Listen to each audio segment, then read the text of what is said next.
Hello, welcome to my channel.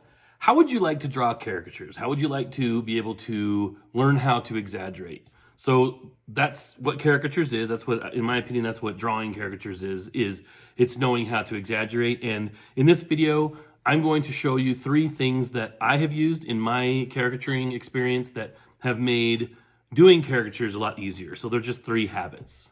Okay, and those habits are, I believe in using a checklist. I think that you need to practice a lot, but I think you need to know how to practice. And then I believe in caricaturing, when you draw caricatures, especially when you're practicing caricatures, you need to be able to ask others. So you need to have the courage to ask others. Again, welcome to my channel. My name is Ryan Haidt. I am an art teacher, a caricature artist. I am also a cartoonist and a published artist on Amazon, where I have done some book cover artwork. All right, now what do I mean by using a checklist, right? So that might sound a little bit confusing, but when you sit down, especially when you're doing a live caricature, so you got someone sitting right there and they're staring at you, and it is an awkward experience. I mean, they're staring at you and they're expecting you to satisfy them in their mind on what it is that you're going to draw. So how do you execute, drawing a caricature and make sure that you're exaggerating? So I use a checklist. So I start with the eyes. So I get those eyes drawn in first, and then I go down into the nose, and then I draw the mouth, I draw the chin, then I draw the cheeks, and then I connect the cheeks to the chin, so I make the jaws, and then I draw the forehead, and then I put the ears in, and I put the hair around. So I do the shape of the face, basically around the features inside the face. That's how I see caricatures, and that's how I like to draw them. But other artists, other caricature artists, and very good caricature artists, they say to do the shape of the face first. But personally, I think it's eyes, nose, mouth, chin, cheeks, jaw, forehead, ears, and hair. Now, in this video, I use I use a drummer from one of my favorite bands, Travis Barker. He's a drummer for Blink-182, and I just love that band. I think they're great.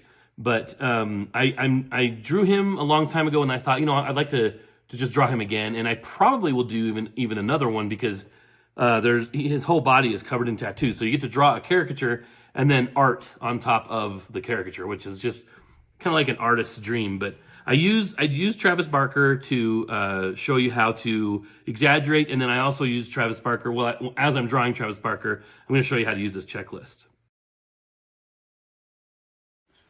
Drawing a caricature is understanding and knowing how to exaggerate. And in order to exaggerate, you have to understand how to draw the proper face. So in other words, you have to know what the rules are to a portrait or to the face in order to exaggerate the face. So I call that knowing the rules so that you can know how to break the rules. So the basic rules of drawing the face, or the basic rules of a portrait, start with the eyes. So the eyes are placed halfway between the top of the head and the bottom of the chin. And then the nose comes halfway from where the eyes are and the bottom of the chin. And then the mouth comes almost halfway from the bottom of the nose and the bottom of the chin, but it's a little bit closer to the nose. And then the ears take up the same distance that the nose takes up, which is from the eyes to the bottom of the nose. Also, the space that is between the eyes are the same width as if you took one of the eyes and put them between the eyes. And then you can also take that exact width and place that width of the eyes on either side of the eyes as well. So you can actually have 5 equal spaces of eyes going across the face. So if I was to take these 2 faces, the one on the left being the one that's a basic general face, and then the one on the right that has a little bit more character to the face, I would have a difficult time exaggerating anything on the left side, but the guy on the right, I would have an easier time with. So as you can see, I'm exaggerating his nose, I'm exaggerating his lips, and I'm making his ears a little bit smaller, although his ears in the portrait are actually perfect. They go exactly from where the eyes are down to where the nose is.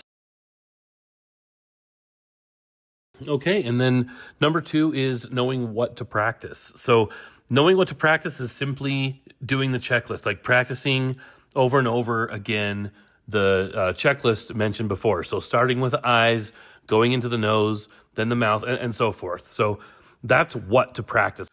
All right, now the third and last thing is asking others, and I wanted to just get a little bit personal here. I just wanted to talk a little bit about what I mean by asking others, right? So this is a video that's trying to teach. I'm trying to reach out to anybody out there who would like to learn how to draw caricatures, because caricatures is so much fun. It really is. It brings a lot of this might sound weird. Well, it does sound weird, right? But it brings joy and happiness like to my life. I absolutely love it. I cannot tell you the tears that have been shed from me and friends crying over laughing over a caricature that has been done, right? Either at a theme park where I'm paid to do it, or just in fun where I'm sitting around, in an office setting or whatever, and I do a caricature of somebody and we are rolling in tears, and I'm laughing because they're laughing, and maybe they're laughing because I'm laughing,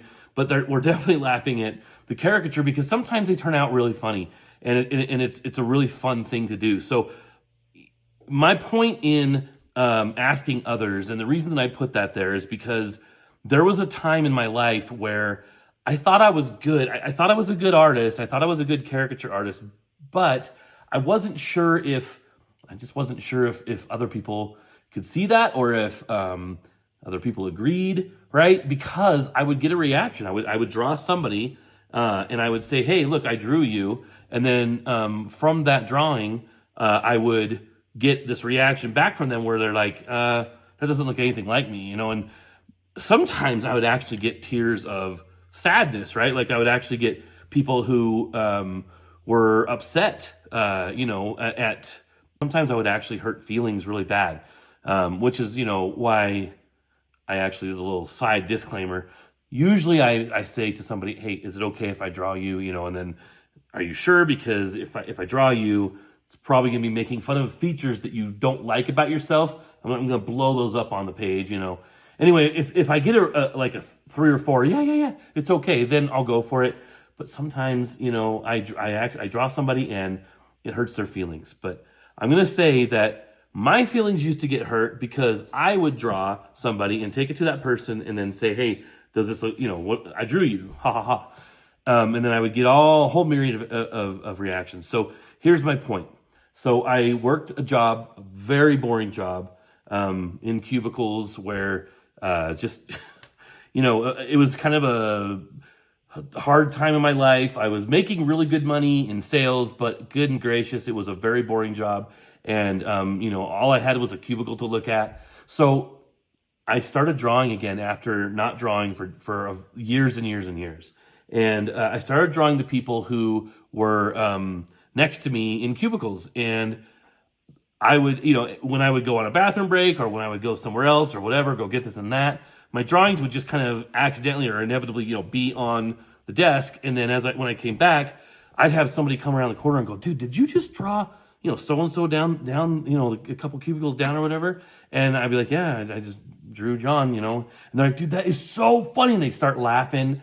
And, we would get into a bunch of roles. And then from that experience, John would come over, whoever it was would come over and be like, "That's me, what the heck?" And I would see, they would go, I don't see how that's me. But then that person would actually go, "But that's Susie over there, dude. That's so Susie, holy crap." And then I even had some people say, "That looks more like the person that you were drawing than they look like them."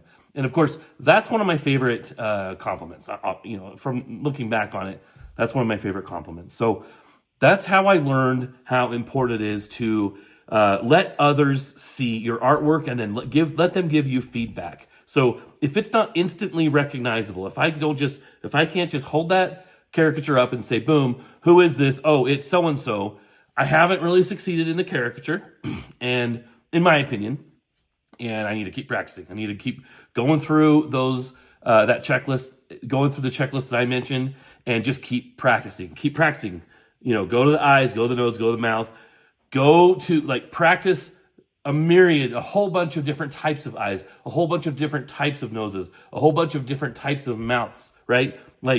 and then how they all are combinations, how you can combine all of those different combinations together. Probably not saying that right.